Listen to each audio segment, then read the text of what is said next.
Hey guys, Antrim here, and today I'll be your safari driver. Jambo! Jambo is hello in Swahili, so Jambo everyone! Welcome to the 2-week photo safari tour on the Harambe Wildlife Reserve.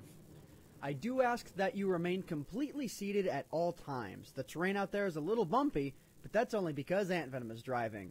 You may want to switch your F2 button to action or fast setting. Now that we took care of all that boring stuff, let's continue to see what you all came here to see. Trees! No, really, let's see some animals.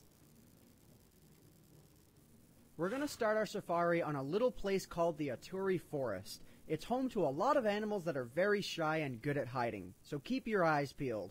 Oh, up on our right, up the hill, you'll see some brown animals with black and white stripes on their hind legs. Those animals are called okapi.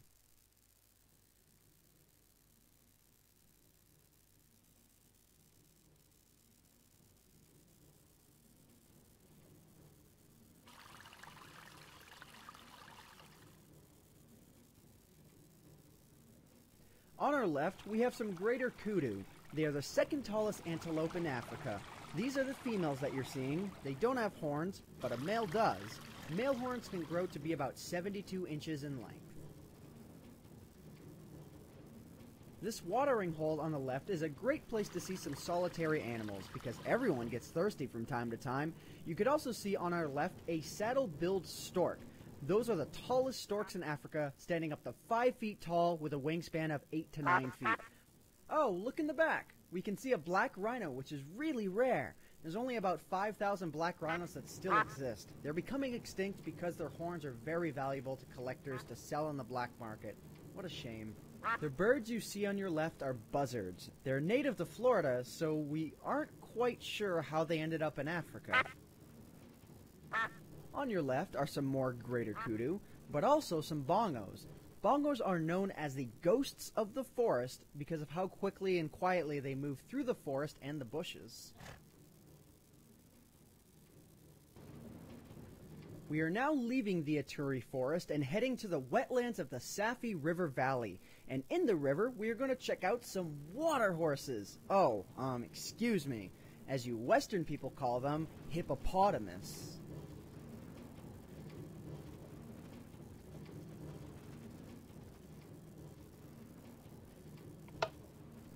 Normally at this time of day, a hippopotamus would be asleep. Believe it or not, the hippopotamus are actually nocturnal. They come out at night and eat about 150 pounds of food, which makes their weight not so surprising. Each hippopotamus weighs about 5,500 pounds. You also see them underwater a lot. They can't breathe underwater, but they can hold their breath for about 5 to 8 minutes at a time. You can see in your left an island with some birds. These birds are gray with a puffy chest. They are called pink-backed pelicans. They get their name from the very pink shade they turn during mating season. It's very pretty, but you can only see it during certain times of the year. On our left, you will see a whole bloat of Nile hippopotamus. That's right, a group of hippopotamus is called a bloat. Even though hippos are really good swimmers, they prefer to walk along the bottom. Hippopotamus are extremely dangerous on land. Despite their size, they are able to outrun a human being, and since hippopotamus racing is a part of the 4-week safari package, and we are on the 2-week one, we better get moving. Oh, there's a bridge. I don't like bridges actually, but I'm not as worried about the bridge as I am what's on the left.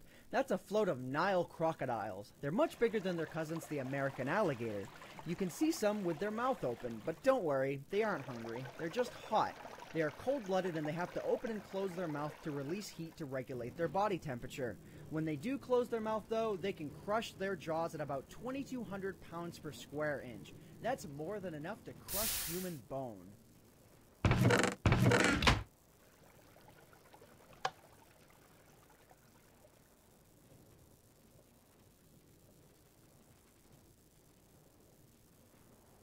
We are now leaving the wetlands of the Safi River Valley and heading to the open bush country of the Serengeti grasslands, which most people know as a savanna. It's one of the more commonly known ecosystems in Africa.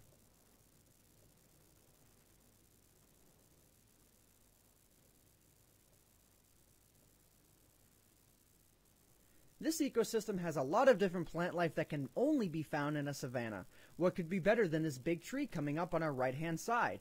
This big white and brown tree is known as a baobab tree. Baobab trees go leafless for 9 months out of the year. They are great at holding water during periods of drought, and the tree itself can live up to be 2,000 years old.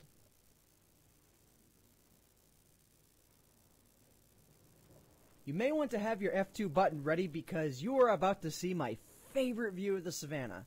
Wait for it, wait for it, wait for it.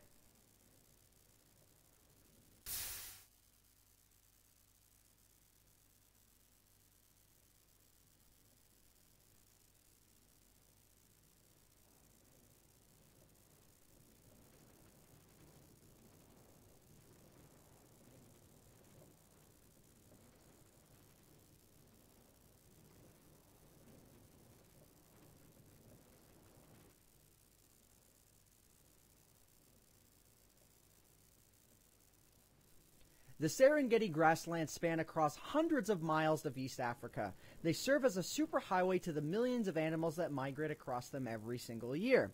The animals found here would be a great landscaping crew to hire. The giraffes will prune the lower sides of the trees, letting sunlight in, which lets more grass grow, which is food for smaller animals to eat like cattle and such. They keep it trimmed, then the gazelles are like the weed whackers, who trim up the sides where the cattle don't eat.